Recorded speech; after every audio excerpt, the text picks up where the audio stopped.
नमस्कार सांग मैंने मु पीयूष आपण मानक एक नुआ वीडियो को स्वागत। आज जो नुआ वीडियोटी मु आपण मानक देखैबी से आम पोखरी जो जाल चाष होउची से जाल चाषर फास्ट पर्याय जाल आरंभ हो जाइए ता विषय आपन को देखैबी एवं देखिए केमी जाल चाष हुए आउ केमिति जाल पोखरी जाल करा जाए।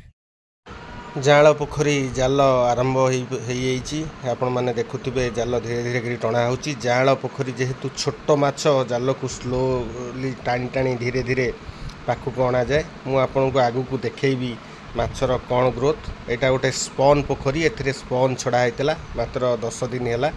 ये देखु कपड़ा मरा होगी आपण मानू देखा आम ये चेक करूँ स्पन रो साइज केमती है आपण मैंने देखिपे वीडियो माध्यम मुझे जूम करी आपण मानू देखा जो स्पन तार साइज आपण मैंने देखिपे बढ़िया ग्रोथ।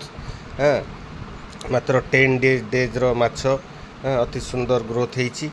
जदि वीडियोटी भल लगे सब्सक्राइब करेंगे, लाइक करेंगे, शेयर करेंगे। रही जय जगन्नाथ।